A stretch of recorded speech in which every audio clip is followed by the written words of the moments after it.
요한복음 3장은 특별한 장입니다. 우리가 성경을 이렇게 66권 또 성경에 있는 수많은 장들이 하나님의 진리를 다 선포하고 있습니다. 그것은 분명합니다.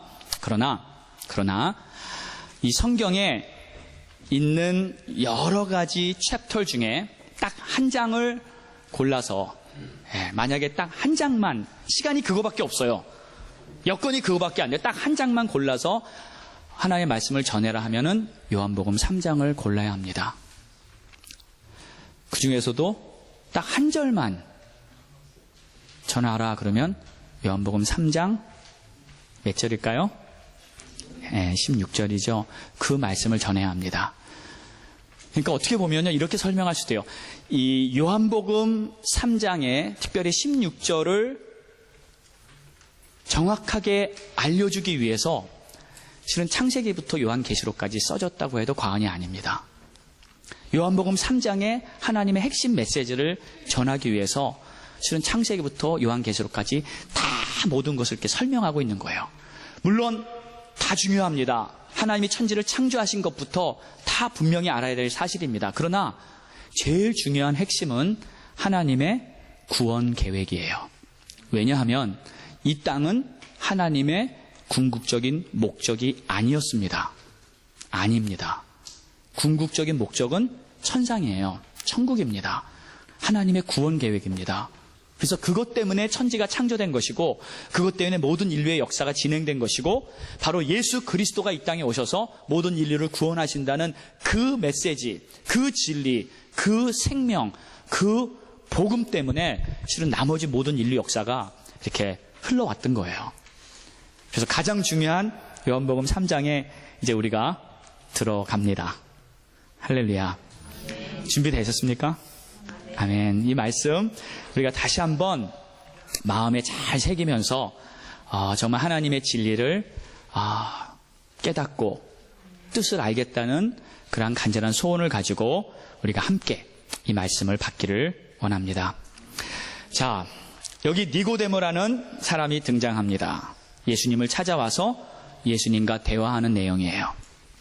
근데 이 니고데모는요, 어떻게 보면은 모든 믿는 자를 대표하는 한 사람이다 하고 이렇게 표현할 수도 있어요. 그러니까 하나님에 대해서 뭔가 알고요, 하나님을 찾고요, 또 진리, 또 모든 율법, 그런 걸 다 이렇게 알고 있는 하나님의 사람이에요. 자, 니고데모가 어떤 사람인가 한번 보겠습니다. 첫 번째, 여기 유대인의 지도자라고 말하고 있는데 조금 더 구체적으로 설명하자면 이 산헤드린의 의원 중에 한 사람입니다. 이 산헤드린은 당시 종교, 법이나 모든 이 전통 이런 것들을 관리하고 채우고 또 다스리는 그러한 카운슬입니다. 그래서 이제 굉장히 중요한 그러한 의회예요. 그래서 여기에는 71명, 정확하게 71명의 최고 의원들이 있습니다. 그래서 이들은 이제 모든 종교법들을 다 이렇게 리뷰, 다 보고서요, 점검도 하고요, 그리고 또 그 법에 의해서 사람들을 이렇게 상담도 해주고요, 가르치기도 하고요, 그리고 때로는 이제 재판도 합니다. 그래서 굉장히 중요한 나라를 이끌어가는, 그러니까 우리가 알잖아요. 이 이스라엘 공동체가 어떤 공동체입니까? 신앙 공동체잖아요. 하나님을 믿는 하나님의 백성들이 하나님의 말씀이 법이고요, 하나님이 주신 모든 풍습이 그들의 삶의 문화예요. 그러니까 그 중에서 이 산헤드린의 최고 위원들이라면은 나라를 이끌어가는 그런 최고 지도자들이에요. 그러니까 니고데모는 그 중에 한 명이었다. 굉장히 권세도 있고요, 높은 그러한 사람이었습니다. 그가 또 바리새인이었다고 말합니다. 바리새인은 누굽니까? 분리됐다, 구별됐다. 왜요?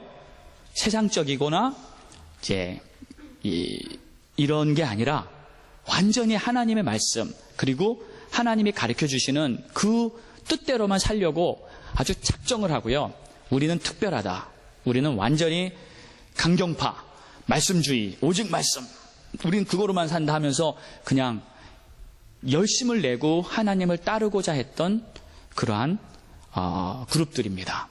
그러니까 실은 굉장히 좋은 의도에서 모였던 단체들이에요. 그런데 나중에 이제 주님의 책망이 많이 있죠. 그것은 이제 그들이 마음과 이제 행위가 다르고요. 마음은 점점 식어지고 하나님을 향한 사랑과 이웃 사랑은 없고 형식적으로만 변해갔기 때문에 우리 주님이 그렇게 책망을 하셨지, 원래 그들의 의도는 하나님을 어떻게 하면 잘 섬겨볼까, 그런 의도로 시작했던 거였습니다. 그러나 어쨌든 지금 이 니고데모라는 사람은 당시 유대 사회의 최고의 그러한 리더 중에 한 사람이었고, 또 열심히 말씀을 배우고 또 선생으로서 가르치면서 이렇게 많은 사람들을 섬기고 도와주었던 그러한 사람이었습니다. 근데 그가 이제 예수님을 찾아왔어요. 2절에 보니까 언제 왔나 보니까 밤에 왔습니다. 밤. 왜 밤에 왔을까? 그 이유는 설명하고 있지 않지만 일단 두 가지 가능성이 있는 것 같습니다. 첫 번째는 사람들의 눈을 좀 피해서 오기 위해서. 왜냐하면 그래도 명색이 나라의 최고 리더 중에 한 사람인데, 실은 이 바리새인들이나 유대 지도자들, 제사장들이 지금 돌아가는 분위기가 있습니다.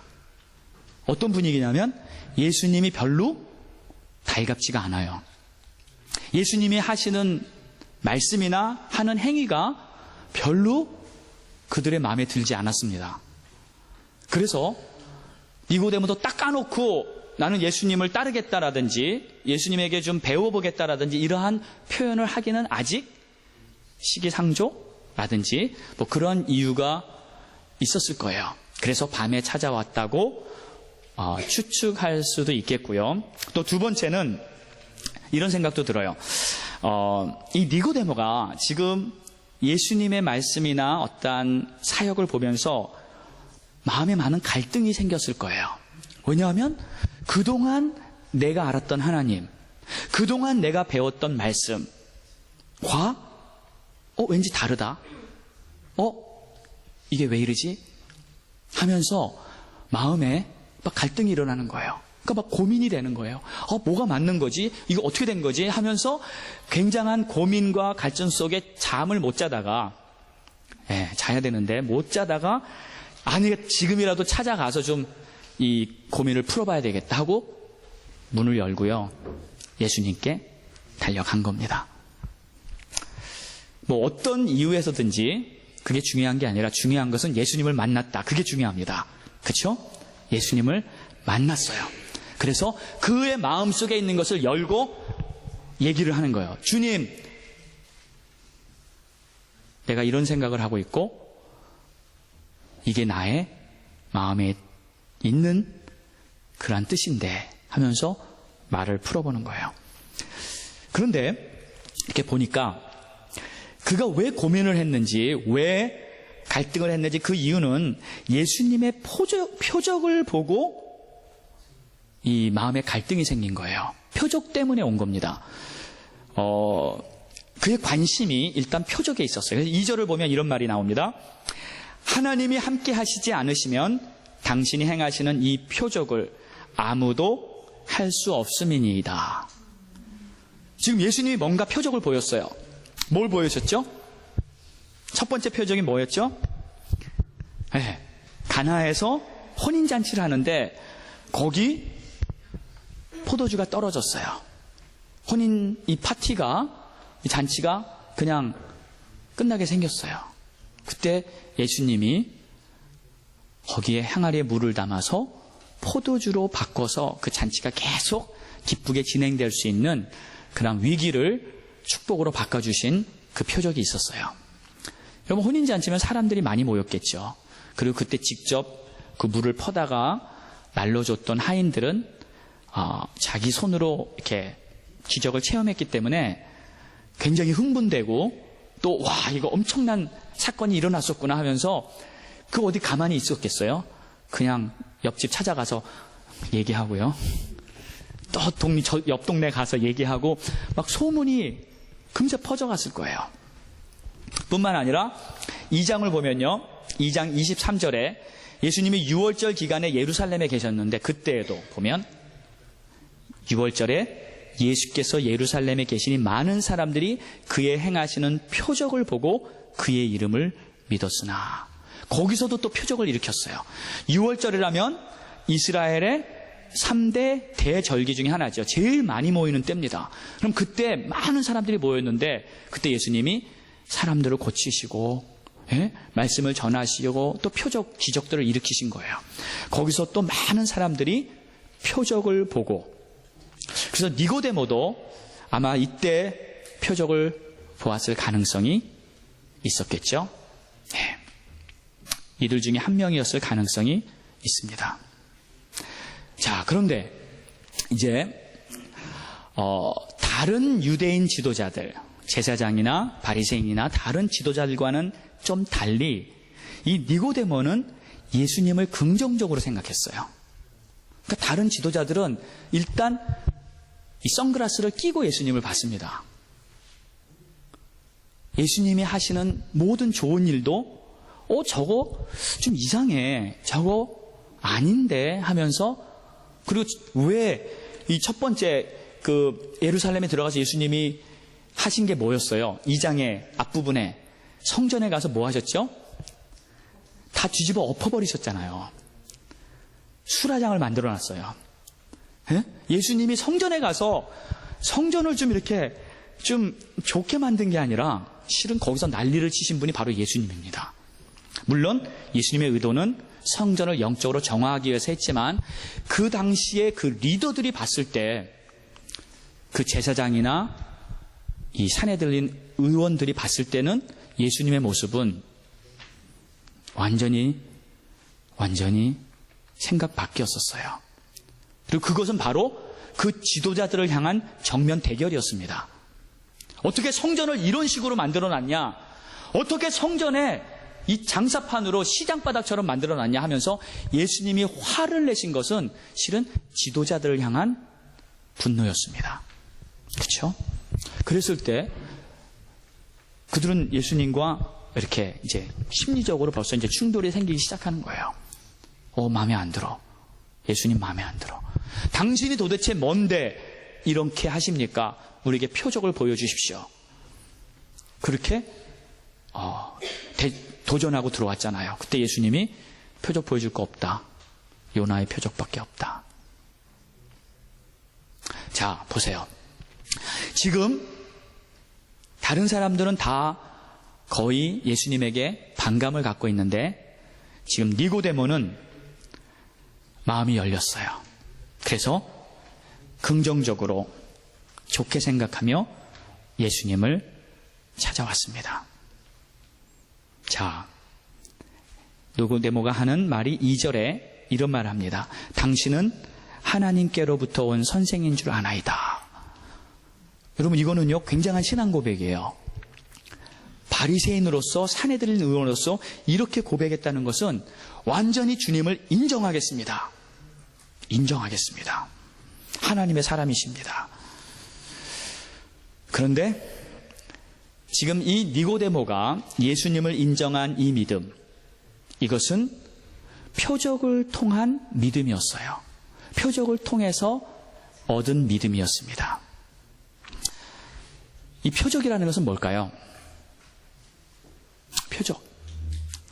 물론 표적이라는 것이 제가 지난번 말씀에 설명하면서 이게 표적을 일으킨 사람이, 기적을 일으킨 사람이 누구인가를 나타내는 의미가 있다는 말을 했지만 실은 이 표적은 한순간에 일어난 체험이에요. 한순간에. 그리고 일시적인 현세적인 믿음일 뿐입니다. 이 표적이라는 것은 일단 이 땅에 속한 믿음이에요. 자, 제가 재미있는 사진을 하나, 재밌다기보다 그냥 사진을 하나 골라봤는데 사진 한번 띄워봐 주세요. 네. 저게 뭔지 아시죠? 뭐죠? 네, 치타입니다. 치타. 여러분, 세상에서 이 동물 중에서 제일 빨리 뛰는 동물이 뭘까요? 예? 낙타요? 치타. 내가 잘못 들었어요.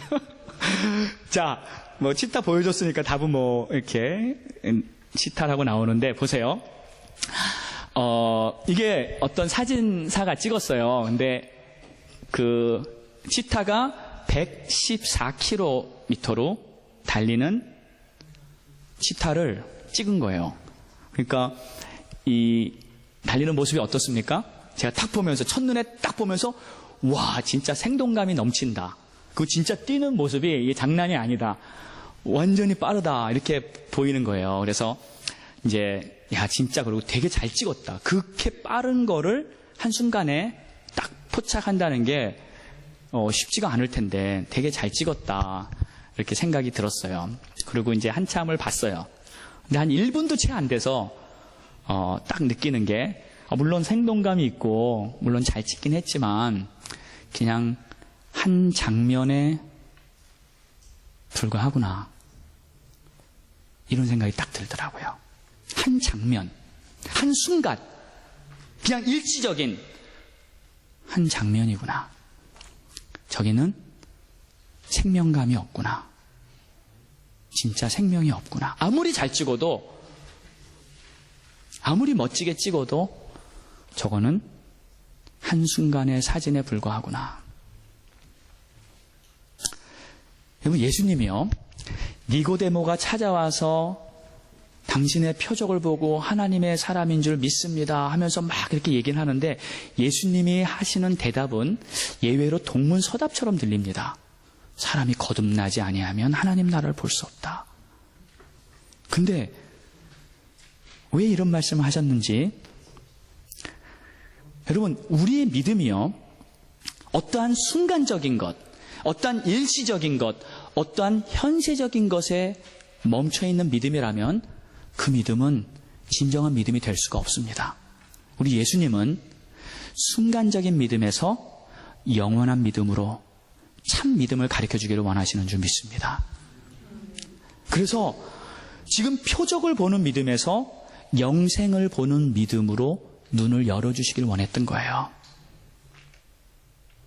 한순간의 표적, 한순간의 일시적인 현상, 그거는 이 땅에 속한 현세적인 것입니다.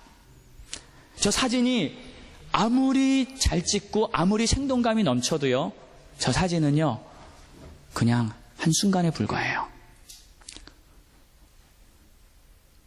자, 우리 믿음도요, 그냥 이 땅에 속한 순간적인 어떠한 경험과 어떠한 현세적인 것을 통해서 내가 하나님을 믿겠다는 그러한 믿음이라면 그 믿음은 그냥 사진에 있는 어떠한 순간을 포착한 거나 다를 바가 없습니다. 그래서 예수님은 니고데모에게 다음과 같이 말하는 거예요. 내가 진실로 진실로 내게 이르노니 사람이 거듭나지 아니하면 하나님 나라를 볼 수 없느니라. 자, 예수님은 지금 진실로 진실로 두 번 얘기했습니다. 뭘까요? 중요성입니다. 그렇죠? 아멘, 아멘. 굉장히 중요한 거다. 이거를 잘 깨달아야 한다 하고 중요한 말이다. 근데 뭐라고요? 거듭나야 하나님 나라를 본다. 여기서 본다는 말은 이 헬라어로 에이돈이라는 단어입니다. 에이돈. 근데 이 에이돈이라는 단어는 육신으로 이렇게 보는 것을 말하는 것이 아니에요. 경험하는 거예요. 내가 경험하는 거예요. 그리고 참여하는 거예요. 내가 그것을 직접 동참하는 거예요. 그래서 여러분, 하나님 나라는요, 이론이 아닙니다. 그냥 가르침이 아니고 그냥 인포메이션이 아니에요. 하나님 나라는 내가 직접 경험하는, 내가 직접 천국의 영광을 참여하는 그러한 축복인 줄 믿습니다. 그래서 내가 직접 참여하고 경험해서 하나님의 나라가 뭔지, 구원이 뭔지를 내가 알게 되는 거고요.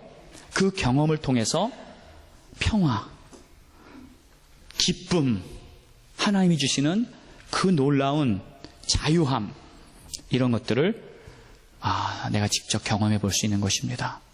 근데 이 경험을 해보지 않은 사람은 정말 죽었다 깨어나도 아무리 성경 공부를 10년을 해도요, 한번 거듭나 보지 못한 사람은 이걸 모르는 거예요. 알 수가 없는 거예요. 그러니까 지금 예수님은 니고데모한테 거듭나야 한다. 그냥 한 방에, 그냥 한마디로 거듭나면 다 되는 거야. 거듭나면 다 되는 거야. 그 말씀을 하시는 거예요. 반드시 거듭나야 하나님의 사람이 됩니다. 자, 거듭난다. 이 원어로 아노덴이라는 뜻입니다. 근데 참 이 헬라어가 신비해요. 하나님의 이 히브리어나 헬라어를 보면요, 그 안에 어마어마한 하나님의 마음, 하나님의 뜻이 그냥 함축돼서 다 담겨 있어요. 이 단어를 보니까 세 가지 뜻이 있어요. 그 단어 안에. 첫 번째는 다시, 두 번째로 또 이런 뜻이 있고요. 두 번째는 위로부터, 세 번째는 완전히. 이 뜻이 거듭난다는 이 아노덴이라는 단어에 담겨 있어요. 같이. 자, 그냥 이 다시, 위로부터, 이 세 단어만 들어도 여러분 파악이 되시죠? 거듭나는 게 뭐구나. 대략 윤곽이 잡히죠? 이거 엄청난 하나님의 축복입니다. 제가 이걸 간단히 좀 설명을 해드리겠습니다. 자, 다시 태어난다는 거예요. 거듭난다, 다시. 이 다시라는 말이 중요합니다. 여러분, 하나님의 자녀로 다시 태어난다는 것은 어떤 점진적인 변화를 말하는 것이 아니에요. 어떤 개발해서 성숙해져서 하나님의 자녀가 된다는 것이 아니에요. 그러니까 말 그대로 태어나는 거예요. 말 그대로 다시 내가 태어나는 거예요. 그러니까 어린 아이가 엄마 뱃속에 있다가 세상에 태어납니다. 그러면 그 태어난 아이는 그 집안의 자식이 됩니다. 할렐루야.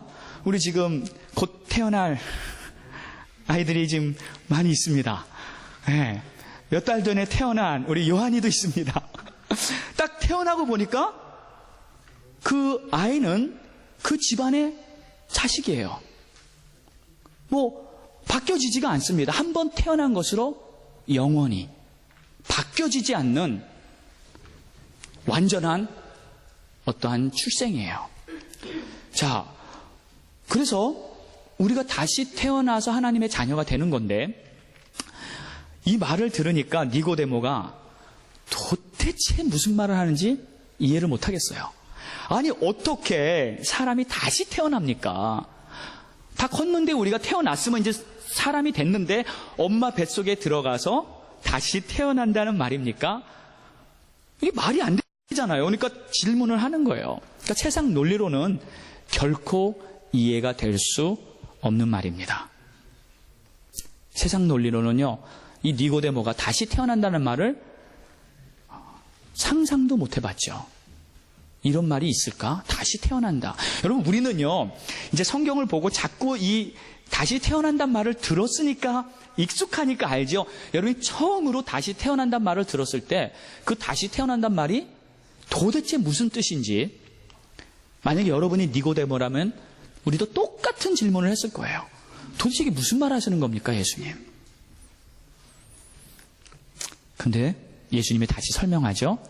다시 태어난다는 뜻은 사람이 물과 성령으로 다시 태어나는 것이다.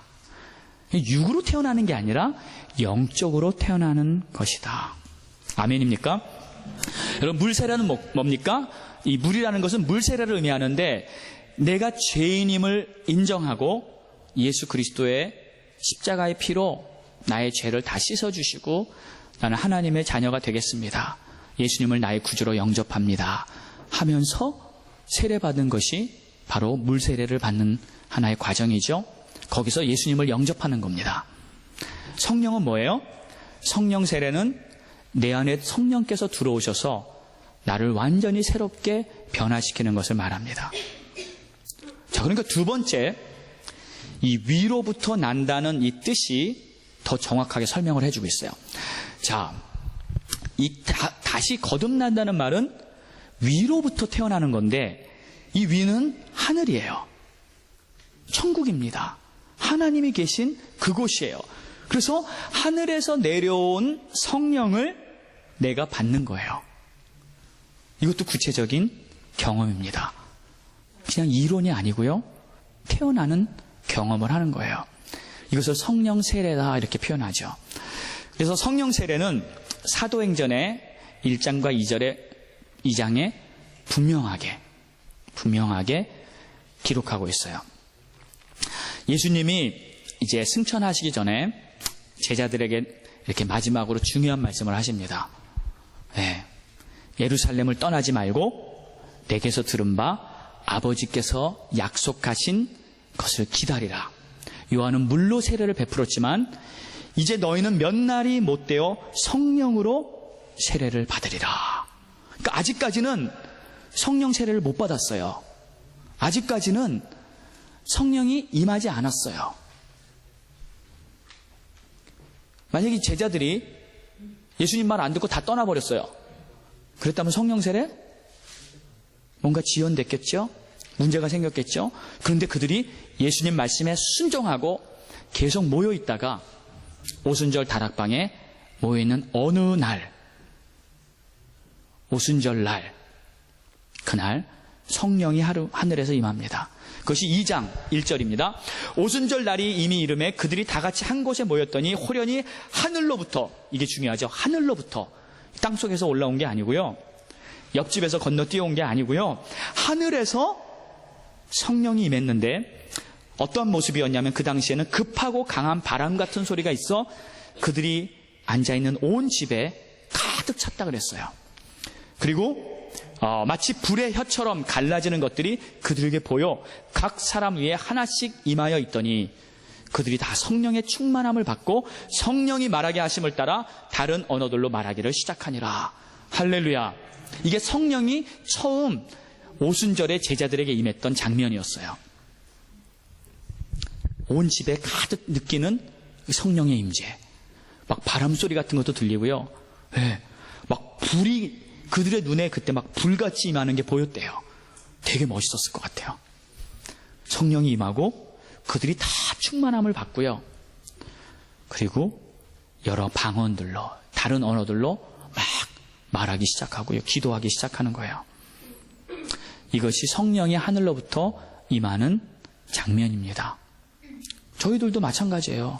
똑같습니다. 성령 받을 때 보면요. 정말 하나님의 영이 하늘에서 임해서 가슴이 뜨거워지고요. 정말 불같은 뜨거움이 느껴지고요. 그리고 방언이 나오고요. 그리고 그 순간에 말할 수 없는 하늘의 평안과 기쁨을 경험하고요. 하나님의 사람으로 거듭 태어나는 그 순간, 그 경험 분명히 있습니다. 분명히 있어요. 자, 세 번째, 거듭나는 것은 완전한 나음입니다. 저희 세 번째 말씀이 너무 은혜됐었어요. 저는 말씀을 준비하면서 완전하다는 뜻이 그 안에 담겨 있다. 와, 놀라운 일입니다. 그래서 이 거듭난다는 것은 하나의 완성이에요. 완전해지는 겁니다. 그러니까 하나님의 새로운 작품으로 완성되는 거예요. 그래서 저는 이렇게 생각해 봅니다. 내가 완전한가? 물어보면 아닌데요. 아직 많이 부족한데요, 하나님. 아직도 믿음이 흔들릴 때도 있고요. 아직도 성질 부릴 때도 있고요. 아직도 마음이 불편하고요. 힘들 때도 있고요. 아직도 좀 부족합니다. 여러분 어떠세요? 그래도 우리 임 집사님 같은 경우는 많이, 우리 장로님 같은 경우는 왜 갑자기 거기를 여러분 완전하십니까? 아멘. 대단한 믿음이십니다. 할렐루야. 안전하십니까? 아멘. 아멘 할 수 있으셔야 돼요. 있으셔야 돼요. 왜? 하나님이 완전하니까요. 제가 저를 보기엔 불완전해요. 정말 불완전하고 모자르고 부족합니다. 그것은 정말 그래요. 여러분도 다 그렇게 생각하실 거예요. 자기가 자기를 보는 눈. 그런데 하나님이 나를 보시는 눈, 하나님이 나를 인정하시는 그 말씀은 내 생각과 다를지라도 그것이 진리예요. 그게 맞는 거예요. 하나님이 나를 완전하다 하시면 나는 부족함 없이 완전한 사람이 된 겁니다. 이해가 솔직히 안 가요. 그리고 동의도 안 가고요. 아직 한참 멀었다고 생각됩니다. 물론 이제 우리의 성화 과정은 한참 멀었어요. 성화. 그거는 주제가 다른 거죠. 그렇죠? 성화. 성화는 될까요? 안 될까요? 안 됩니다. 죄송하지만 성화의 완성이라는 것은 없습니다. 아무리 노력해도요. 우리가 육신을 가지고 있는 이상 우리는 완전해지지 못해요. 성화는 안 됩니다. 계속 노력하고요. 계속 끊임없이 주님을 닮아가고 믿음의 장성한 분량까지 그 목표를 두고 달려가는 것은 맞는데요. 이제 솔직히 성화라는 말은 바람직한 그런 단어는 아니에요. 네. 하나님께서 우리를 바라보실 때 이 완전하다, 내가 너희를 이제 완전케 했다, 부족함이 없다 하고 선언하시는 이 말씀은 복음으로만 이해할 수 있는 그러한 해석입니다. 율법으로는 절대로 결코 이해가 되지도 않고요. 해석도 안 되고요. 계속 미스테리로 남는 그러한 선언이에요. 근데 복음을 알면 이 말씀이 무슨 뜻인지 알게 돼요.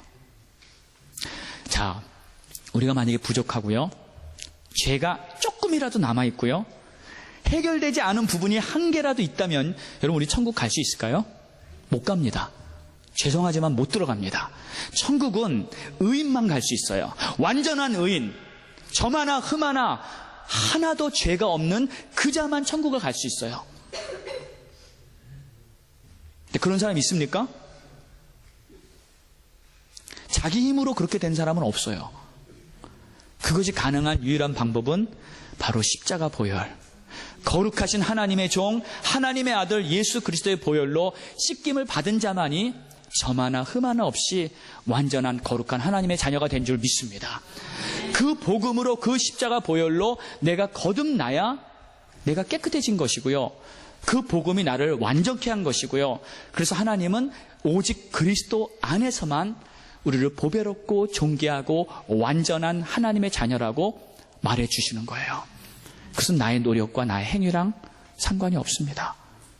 오직 복음으로, 오직 그리스도의 피로 우리가 깨끗하게 된 줄 믿습니다.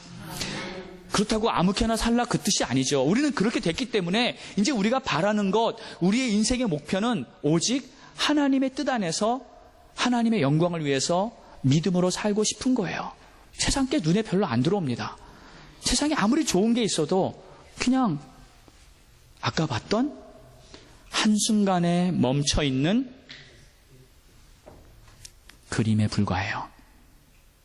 거기엔 생명이 없습니다.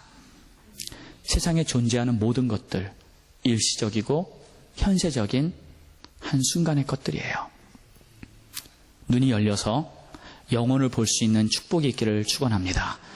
하나님이 말씀하신 그 영원한 세계, 내가 거듭나야 하나님 나라를 보리라, 내가 거듭나야 하나님의 자녀가 되리라 하는 그 말씀 속에 모든 것이 담겨 있어요.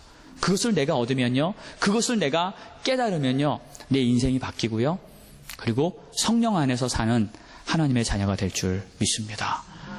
그래서 성령 받고 거듭난 나는 하나님의 완성품이에요. 부족함이 없습니다. 아멘입니까? 우리 옆에 분 한번 이렇게 인사합시다. 당신은 하나님 안에서 완성됐습니다. 당신은 예수 안에서 완전합니다. 아멘. 아멘. 말씀을 정리하겠습니다. 이 거듭난다는 것은 하나님께서 계획하신 구원의 완성입니다. 이거 하나 가지고 다 된 거예요. 거듭남을 통해서 하나님의 뜻이 이루어진 것이고요. 그래서 성령으로 거듭난 것은 축복 중에 축복이고요. 하나님이 주신 최고의 선물입니다. 이것만 가지고도요, 여러분 평생 감사하고 평생 기뻐하며 살 수 있습니다. 그리고 나를 완전케 하신 우리 주님께 정말 고백할 수 있어요. 여호와는 나의 목자시니 내가 부족함이 없으리로다. 그렇죠? 좀 힘든 일이 있어도요, 어려움이 있어도요, 천국 바라보세요. 그 순간에 모든 것이 다 해결되고요. 또 하나님이 주시는 지혜로, 성령의 능력으로 현세적인 모든 일들도요, 다 헤쳐나가고 다 이루어 나갈 수 있는 그런 능력이 반드시 생길 것입니다. 네, 우리 다시 한번 천국을 바라보면서 믿음으로 사는 여러분 되시기를 예수 이름으로 축원합니다. 기도하겠습니다. 다 같이 눈을 감으시고요. 우리 주님을 찾아왔던 니고데모가 가졌던 여러 가지 생각들, 여러 가지 질문들, 또 여러 가지 갈등들, 예수님은 단 한마디로 거듭나면 된다. 거듭나면 몰랐던 것을 알게 되고 인생의 목표를 알게 되고 성령의 권능으로 사는 하나님의 자녀가 되는 것이다. 성령께서 모든 것을 알게 하시고 이끌어 주시는 그분이 바로 최고의 선물이다. 오늘 우리가 진정으로 필요한 것은요, 성령 충만입니다. 네. 여러분이 성령 받고 거듭난 자녀가 된 후에도 성령을 소멸하면요, 또 심지어는 내가 거듭나고 하나님의 은혜를 받았던 것까지도요, 왠지 이렇게 기억에서 멀어져 가고요, 마음의 뜨거움에서 뜨거움이 사라져가는 그런 경우도 있습니다. 그러나 정말 거듭난 이 놀라운 축복을 내 마음속에 뜨겁게 기억한다면 정말 세상을 다 소유한 것과 같은 그러한 만족과 그러한 이 감격을 충분히 경험할 수 있습니다. 자, 오늘 우리가 기도합시다. 주님, 이렇게 놀라운 축복을 주셨는데 이 성령을 내가 마음에 간직하고 성령 충만하며 살기 원합니다. 하나님 도와주세요. 또 혹시 여러분 중에 아직 거듭남의 체험이 없습니까? 아직 이게 뭔지 잘 모르고 하늘의 평화, 하늘의 기쁨이 뭔지 잘 모르고 아직 내가 구체적으로 경험하지 못했다면 그것을 사모하세요. 바라세요. 하나님께서 그 은혜를 주실 줄로 믿습니다. 우리 다 같이 한번 통성으로 기도하겠습니다. 할렐루야. 하나님 감사합니다. 할렐루야. 하나님 주여